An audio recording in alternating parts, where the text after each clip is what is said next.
Al-Mursyid Al-Sayyid Al-Habib Amin bin Muhsin Al-Hindwan radhiyallahu anhu. Adapun pembacaan manaqib ini akan dibagi menjadi 5 bagian. Yang pertama, masa kelahiran sang guru yang akan dibacakan oleh saudara Noval Al-Hamdani. Yang kedua, masa pendidikan sang guru yang akan dibacakan oleh saudara Irfan Zidni Ilmi. Yang ketiga, masa pengangkatan kewalian sang guru yang akan dibacakan oleh Rozaillah Al-Hairi. Yang keempat, di antara karomah sang guru yang akan dibacakan oleh Muhammad Adnan. Yang kelima, masa kepergian sang guru yang akan dibacakan oleh saya sendiri, Muhammad Al-Badir. Mari kita mendengarkan dan memahami bersama isi dari pembacaan manaqib ini agar kita dapat lebih mengenal dan mengetahui akan sosok yang kita cintai ini, yang dimulai dari masa kelahiran sang guru. Kepada saudara Noval kami persilahkan.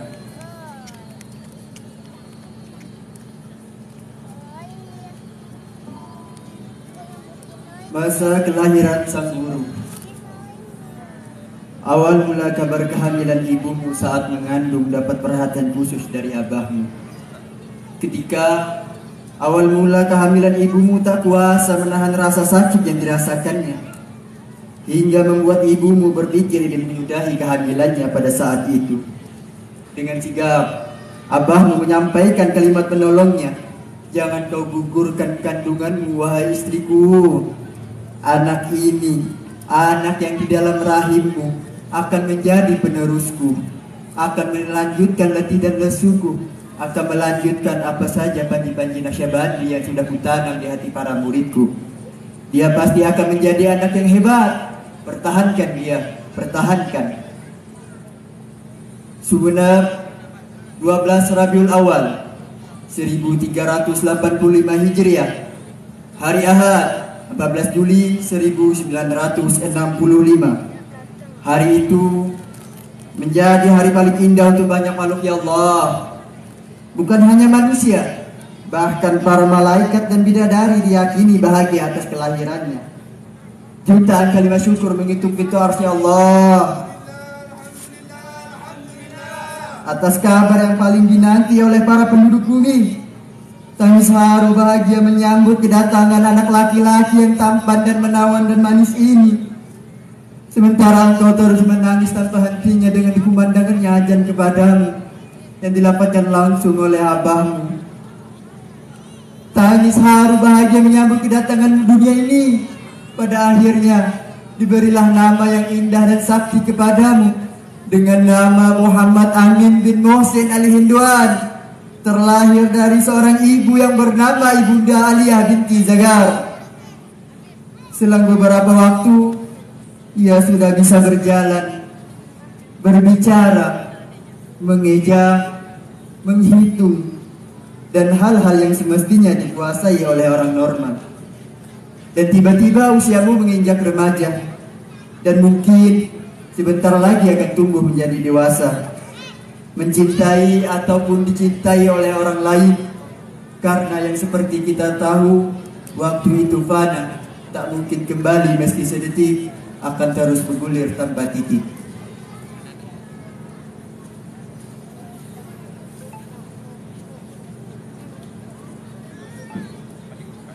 Masa kecil sang guru.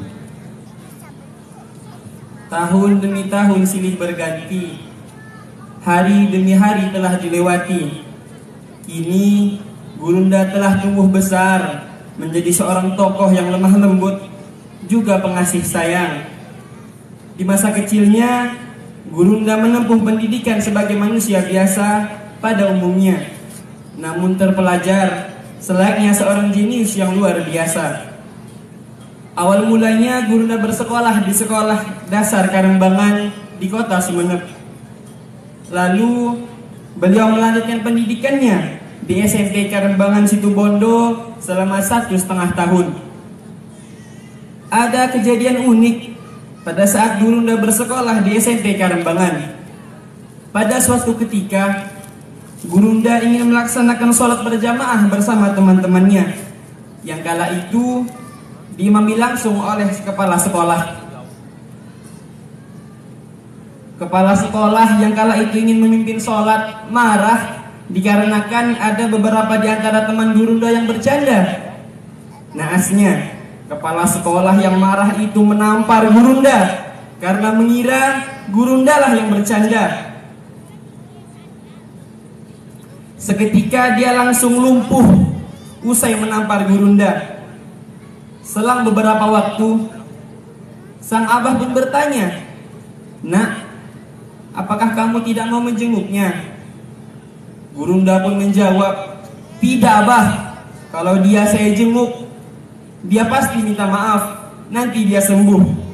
6 bulan ia menjadi lumpuh karena musibah yang begitu dahsyat ia terima darimu." Tak lama Gurunda pun menjenguknya, yang kala itu ditemani langsung oleh sang ayah. Setelah Gurunda memberi maaf padanya, seketika ia langsung sembuh kembali normal seperti sedia kala. Kemudian kepala sekolah itu pun langsung mengambil baiat kepada abah Gurunda. Tak lama dari kejadian itu, sang abah pun beristirahat dan dimakamkan di kota Sumeneb pada hari Sabtu sore tanggal 3 Mei 1980. Gurunda pun pindah sekolah ke SMP pesantren yang kala itu berada tak jauh dari pusara sang abah. Di jenjang selanjutnya, Gurunda meneruskan pendidikannya ke SMA N1 Sumeneb. Di kala itu sudah mulai terlihat keistimewaannya, semakin nampak luar biasanya Gurunda.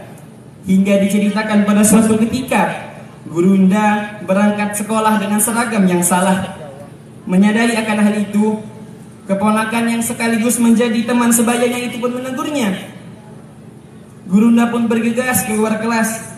Tak lama kemudian, entah kemana Gurunda pergi, beliau pun masuk ke dalam kelas dengan seragam sesuai yang semestinya dikenakan pada hari itu. Melihat kejadian itu, keponakannya pun bertanya dengan heran, kok udah ganti baju? Gantinya di mana? Kok cepat?" Lalu tak sepatah kata pun terucap, hanya senyum manis yang Gurunda ukir di bibirnya. Setelah menamatkan sekolah, Gurunda pun melanjutkan pendidikannya di perguruan tinggi Universitas Hasanuddin Makassar. Betapa hebatnya Gurunda, beliau mampu menyelesaikan studi kuliahnya hanya dalam kurun waktu 1 tahun. Bahkan ada juga yang menyatakan bahwa Gurunda mampu menyelesaikan tugas skripsinya hanya dalam kurun waktu 1 minggu. Setelah selesai masa perguruan tingginya, Gurunda pun menikahi seorang gadis pada usianya yang ke-19, yang kini gadis itu biasa kami panggil dengan panggilan Bunda Rugaya. Selang beberapa tahun kemudian, Gurunda mulai melanjutkan tugas-tugas mendiang sang abah. Gurunda melaksanakannya dengan penuh pengabdian, hingga pada akhirnya beliau diangkat menjadi seorang mursyid sekaligus wali ternama. Tersebar luas namanya di segala penjuru dunia. Gurunda mendapatkan gelar Qutbil Ghaus, wali kutub yang sangat istimewa.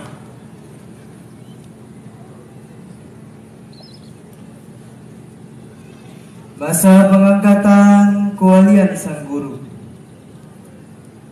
Peristiwa bersejarah yang akan terus terkenang sepanjang masa, yang dimana peristiwa tersebut menjadi hari kebahagiaan bagi setiap di antara kita setelah kebahagiaan atas hari kelahirannya. Bagaimana tidak, anak yang kelahirannya yang selalu ditunggu dan dinanti kini telah menjadi sosok yang karismatik, yang dapat menghantarkan manusia untuk menangis hina di hadapan Allah. Awal cerita dimulai. Masjid Istiqlal menjadi saksi bisu atas peristiwa bersejarah itu terjadi, tepatnya di lantai keempat pada tiang ketiga. Pada momen tersebut dihadiri langsung oleh baginda Rasulullah, para sahabat Khulafaur Rasyidin, Masyaikh Naqsyabandi, dan tak lupa pula dihadiri juga oleh abahnya, yang dimana ia akan diangkat sebagai penerus abahnya dan juga sebagai kekasih Rabbnya. Pengangkatan gurunda ini dilakukan langsung oleh baginda Rasulullah SAW. Pada saat pengangkatan tersebut dikenakanlah jubah dan imamah kewalian kepadanya. Bergetar tubuh sucinya dan mulia saat proses pengangkatan tersebut dilakukan, hingga butiran-butiran keringat mengucur dari kulitnya. Ada sedikit cerita menarik pada saat proses pengangkatan tersebut dilaksanakan, yang dimana pada saat pemakaian jubah tersebut dipakaikan langsung oleh abahnya. Akan tetapi ada bagian dari jubah tersebut yang terlipat, tepatnya pada bagian kerah. Lalu dengan sigap Sayyidina Ali karamallahu wajhah membetulkan bagian kerah yang terlipat tersebut, maka jubah yang ia kenakan telah terpasang dengan sempurna. Kemudian dilanjutkan dengan pemasangan imamah yang dipasangkan langsung oleh baginda Rasulullah SAW. Dengan dikenakannya jubah dan imamah tersebut kepadanya, maka telah resmilah ia menjadi penerus dari abahnya, melanjutkan segala perjuangan abahnya, dan menjalankan titah yang diserahkan kepadanya dari abahnya. Dan ia pun telah resmilah menjadi wali min awliyaillahi sholihin. Pada saat proses pengangkatan dirinya telah selesai, abahnya pun berwasiat kepadanya dengan wasiat yang berbunyi, jangan lupakan murid-murid abah. Dengan bakti dan ta'zimnya ia kepada guru sekaligus kepada abahnya. Wasiat itu pun ia emban dengan sepenuh hati dan jiwa. Perkataan abahnya pada saat itu kini menjadi nyata. Ia sekarang telah menjadi penerus abahnya untuk meneruskan ajaran yang diwarisi langsung dari kakeknya, yaitu baginda Rasulullah SAW, melalui jalan tarekat Naqsyabandiyah Mudhariyah. Dari kisah yang telah disampaikan, ini membuktikan bahwa gurunda bukanlah manusia biasa. Bahkan kita akui bahwa beliau adalah orang yang sangat luar biasa. Bermula dari sebagai penerus sang abah, hingga saat ini mampu menghantarkan hati-hati manusia untuk kembali dan selalu ingat kepada Allah.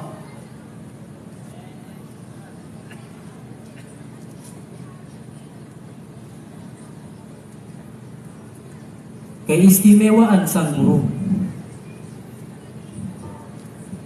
Setelah peristiwa yang agung diabadikan dalam sejarah, dan dengan resminya engkau menjadi penerus abahmu, maka terpancarlah cahaya ilahi pada dirimu, hingga seringkali murid-muridmu menyaksikan langsung kejadian-kejadian yang sangat menakjubkan yang dilakukan olehnya. Kejadian ini seringkali disebut dengan karomah. Sebagian besar para murid Al-Habib Amin bin Muhsin Al-Hindwan mempercayai bahwasanya beliau adalah seorang mursyid sekaligus kekasihnya Allah dan mempunyai banyak keistimewaan-keistimewaan. Di antara dari keistimewaan tersebut adalah dikala masa kecilnya Al-Habib Amin bin Muhsin Al-Hindwan, yang dimana beliau seperti anak-anak pada umumnya. Dikisahkan suatu ketika Al-Habib Amin bin Muhsin Al-Hindwan sedang bermain pasir. Di saat itu hanya ada Syekhana yang sedang bersama kepala khawajakan. Lalu Syekhana menyuruh kepala khawajakan itu untuk melihat Al-Habib Amin bin Muhsin Al-Hindwan yang masih bermain pasir. Awalnya kepala khawajakan itu tidak melihat apa-apa, hanya ada beliau yang masih bermain pasir. Lalu Syekhana menyuruhnya untuk melihat lagi, namun tetap tidak ada apapun yang dilihat. Kemudian Syekhana menyuruhnya untuk melihat yang ketiga kalinya. Dan saat itu kepala Khawajakan melihat dari ujung rambut hingga ujung kaki Al-Habib Amin bin Muhsin Al-Hindwan radhiyallahu an dipenuhi lafzul jalalah. Tidak hanya itu, tetapi masih banyak lagi keistimewaan beliau. Salah satu yang disaksikan langsung oleh muridnya, yaitu Siti Mania, yang dimana si murid ini tinggal di daerah Kalimantan Barat, tepatnya di kota Pontianak. Pada suatu ketika, si murid ini ingin menghadiri tawajuhan yang bertepatan pada malam Jumat. Akan tetapi keinginan si murid ini terhalang oleh derasnya hujan. Tak lama kemudian si murid ini menghubungi Gurunda bahwasanya ia tak dapat menghadiri tawajuhan dikarenakan derasnya hujan pada saat itu. Lalu Gurunda mengatakan kepada si murid, bilang sama hujannya disuruh berhenti sama Gurunda. Setelah si murid ini melakukan apa yang diperintahkan oleh sang guru, tak lama dari itu si murid ini menyaksikan langsung kejadian sangat menakjubkan. Yang awalnya hujan deras, seketika itu berhenti atas perintah sang guru, sehingga si murid dapat menghadiri tawajuhan yang dipimpin oleh Al-Habib Amin bin Muhsin Al-Hindwan radhiyallahu anhu.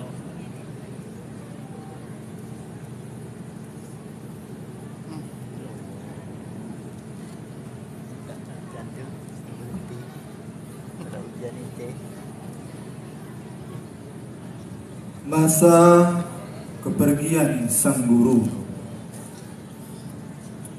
Pada malam itu, pelita bumi yaitu bulan bersinar terang dengan dihiasi cincin yang melingkar padanya. Akan tetapi garis lingkarnya tak sempurna untuk menyitari, karena belum hadirnya dirimu pada saat itu untuk menyempurnakannya. Bukankah itu pertanda mereka semua para penduduk langit menunggu ketibaanmu? Mungkin pada hari itu menjadi hari yang tak diinginkan untuk datang, sulit untuk diterima, karena tak adanya persiapan bekal untuk menghadapi badai yang menerpa. Tetapi ingatlah, janji Allah telah nyata menyapa, maka tiada daya dan upaya untuk menjaga. Karena kita imani bahwa Allah Subhanahu wa ta'ala lebih berhak dan kuasa atas ruhnya yang suci dan jasadnya yang mulia. Kita mundur beberapa hari sebelum sang kebakar hati kembali kepada pangkuan Rabbul Izzati. Tepatnya 5 hari sebelumnya. Pada saat itu Gurunda sedang mengadakan kegiatan rutinitas Asmaul Husna. Pada saat itu kegiatan berjalan sebagaimana biasanya. Singkat cerita, setelah kegiatan Asmaul Husna usai, dilanjutlah dengan duduk-duduk santai Gurunda bersama ikhwan akhwat. Di sela duduk-duduk tersebut, Gurunda memutar lagu dari penyanyi Firman yang berjudul Kehilangan. Menurut cerita yang saya dengar, hingga beberapa kali Gurunda memutar lagu tersebut. Setelahnya dari Gurunda memutar lagu itu, Gurunda pun mengajukan pertanyaan seperti berikut. Ada ndak yang mau ikut saya ke Singkawang hari Sabtu? Kata beliau. Tak ada satu pun dari para ikhwan akhwat yang menjawab pertanyaan Gurunda tersebut. Ada yang terbesit di hatinya mengatakan ingin ikut, tapi tak bisa terucap. Entah mulut yang ditakuti oleh rasa malu. Hingga pada saat itu suasana pun berubah menjadi hening. Dari malam tersebut isyarat perpisahan pun sudah terlihat. Lanjut pada hari ketiga sebelumnya. Pada saat itu Gurunda bersama ikhwan akhwat melaksanakan sholat subuh berjamaah yang dilanjutkan dengan silaturahmi subuh dari rumah ke rumah, diisi dengan sedikit ceramah dan setelahnya diisi dengan tanya jawab. Pada saat itu Gurunda berkata, "Ada yang ingin ditanyakan?" Ada beberapa ikhwan akhwat yang mengacukan tangan yang memang biasanya bertanya. Tapi rasa tak puas yang Gurunda dapati karena ingin murid yang lain pun ikut bertanya. Gurunda berbisik kepada salah satu putra mahkotanya yang ikut serta pada kegiatan itu. "Selagi masih ada Buya, bertanyalah. Jangan hanya orang-orang itu saja yang bertanya. Ini kesempatan bagi mereka." Ini adalah sebuah isyarat besar yang tetap tidak dapat dipahami pada saat itu. Dan masa itu pun tiba. Pada sore itu, Gurunda berada di salah satu rumah putra mahkotanya, yaitu di rumah Al-Habib Ali Haidar Farmadi Al-Hinduan. Pada saat itu, Gurunda sudah terlihat kurang sehat. Sampai-sampai Habib Haidar yang melihat Gurunda tersebut menyadari bahwa Gurunda sedang tidak baik-baik saja. Yang dimana setelah Habib Haidar melihat keadaan Gurunda yang seperti itu, Habib Haidar pun berbisik kepada saudaranya yang juga ada pada saat itu, yaitu Al-Habib Ali Hamzah Farmadi Al-Hinduan. Dengan perasaan cemas, Habib Haidar berkata kepada Habib Hamzah supaya membawa Gurunda untuk diajak ke rumah sakit. Lalu Habib Hamzah pun menanyakan dan sekaligus mengajak Gurunda agar dibawa ke rumah sakit. Kemudian Gurunda menjawab, beliau tidak sakit. Beliau tidak mau diajak ke rumah sakit. Mendengar jawaban buyanya tersebut, dua putra mahkota ini hanya bisa terdiam dengan masih diselimuti perasaan cemas. Dan setelahnya pada malam itu, Gurunda ingin menghadiri kegiatan rutinan, yaitu Madira.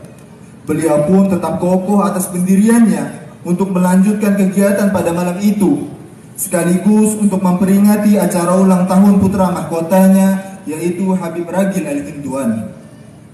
Walaupun beliau pada saat itu dalam keadaan yang tidak memungkinkan. Setelah beliau berada di lokasi, beliau tidak duduk bersama para ikhwan akhwat yang hadir, melainkan beliau berada di dalam kamar. Dari awal acara dimulai hingga mahalul qiyam, tak ada tanda-tanda beliau akan keluar dari kamar. Pada saat beliau akan berceramah pun, ada di antara para murid yang berharap untuk beliau keluar agar mereka bisa melihat senyum indah yang penuh damai dari beliau. Tapi harap itu tak diiyakan karena mik yang dimasukkan ke dalam kamar yang membantah harapnya, yang menandakan beliau hingga berceramah pun beliau hanya berada di dalam kamar. Desas-desus ketakutan mulai terasa pada para murid beliau. Ini ada apa? Beliau kenapa? Beliau sakit apa? Satu dan yang lain saling berbisik dicampur pikiran kacau karena sang guru tak keluar dari kamar hingga acara usai. Setelah kepulangan ikhwan akhwat ke rumah masing-masing yang bercampur dengan pikiran dan perasaan aneh, beliau pun keluar kamar untuk makan malam bersama. Dan setelahnya beliau kembali pulang ke rumah anaknya, yaitu Habib Haidar. Singkat cerita, sesampainya beliau ke rumah anaknya, beliau langsung naik ke kamar, yang dimana kamar tersebut adalah kamar khusus untuk beliau. Dan di kamar itulah semua rasa takut, gelisah, dan khawatir para murid menjadi nyata. Seakan perasaan itu semua telah menggerogoti diri mereka. Bagaimana tidak? Karena masa kepergiannya semakin terasa dan nyata. Ada juga beberapa ikhwan akhwat yang berada di kamar Gurunda tersebut. Di antaranya adalah seorang ikhwan yang dimana dia ditugaskan untuk mengurut beliau, yang memang dari sebelumnya Gurunda merasa kurang enak badan. Dan mereka juga sebenarnya dengan harap-harap cemas mengharapkan membaiknya keadaan beliau. Munajat, doa dan harap seakan tak pernah terputus selalu mereka panjatkan kepada Allah. Akan tetapi Allah punya kehendak lain untuk sang guru. Tak ada kata yang diucapkan oleh beliau sebagai tanda bahwa beliau akan pergi. Dan tiba-tiba ada sosok yang mereka rasakan hadir di tengah-tengah mereka. Dan sosok tersebut semakin diperkuat dengan terciumnya aroma misik yang tak pernah mereka cium sebelumnya. Dengan apa yang telah mereka rasakan, sontak mereka yang ada di ruangan itu pun berdiri dengan tegak, seperti memberi hormat kepada sosok yang hadir tersebut, dan diyakini sosok tersebut adalah baginda Rasulullah Sallallahu Alaihi Wasallam. Adapun kehadiran Rasulullah pada saat itu untuk menjemput Gurunda. Dan setelah dari peristiwa itu, Gurunda yang pada saat itu sedang berbaring di kasur tiba-tiba sesak nafas dan seperti tak sadarkan diri. Maka mereka semakin panik dengan hal tersebut. Bagaimana tidak? Bukan membaiknya keadaan Gurunda yang mereka dapatkan, melainkan semakin tidak memungkinkannya keadaan Gurunda. Lalu salah seorang di antara mereka memanggil Habib Haidar untuk memastikan keadaan Gurunda yang mereka lihat sebelumnya. Maka datanglah Habib Haidar ke kamar tersebut dengan perasaan yang sudah berkecamuk. Dilihat dan diperhatikan oleh Habib Haidar, beliau yang memang seperti tak sadarkan diri, sesekali menghela napas dengan pola napas yang tak teratur. Dan waktunya telah tiba. Tak lama dari itu, beliau pun menghembuskan nafas untuk terakhir kalinya. Maka pecah tangisan mereka yang menyaksikan langsung peristiwa tersebut. Dan setelah itu, dihubungilah Habib Hamzah yang baru saja keluar dari rumah tersebut. Sesuatu yang tak pernah mereka sangka sebelumnya kini terjadi. Siapa yang menyangka sosok yang senantiasa dan selalu membimbing murid-muridnya untuk merasa hina, takut, dan selalu ingat kepada Allah, kini telah dijemput oleh sang pemilik nama. Pukul 10 malam Jumat, tanggal 19 Agustus 2016, menjadi waktu terpahit dan tergelap bagi anak, keluarga, murid, dan pencinta beliau. Seakan pada saat itu mereka semua merasa lumpuh, tak bisa berjalan, bahkan melangkah pun sudah tak berdaya.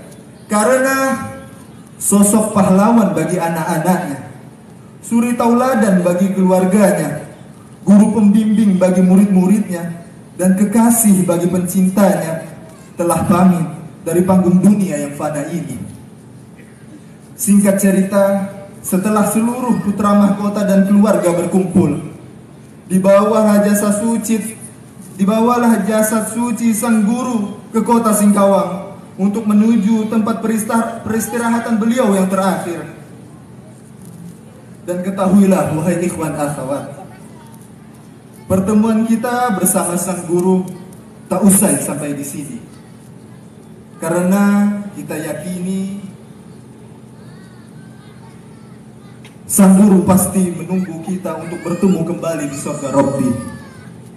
Tetaplah teguh dan istiqomah di jalan yang beliau bawa ini, karena kita akan mendapati kembali senyum indah dan salam hangat dari guru kita tercinta. Ana mewakili kawan-kawan pembaca manaqib Gurunda Al-Habib Amin bin Muhsin Al-Hindwan radhiyallahu an mengucapkan permohonan maaf yang sebesar-besarnya jika ada dari pembawaan kami, jika ada dari sikap dan sifat kami yang tidak berkenan, baik yang disengaja maupun tidak disengaja, itu datangnya dari kami pribadi. Dan jika ada kata-kata yang benar, itu hakikatnya atas ridho sang guru dan juga karena Allah Subhanahu wa ta'ala. Kami akhiri usikum wa nafsi bitaqwallah wa lakum minkum. Summa assalamu alaikum warahmatullahi wabarakatuh.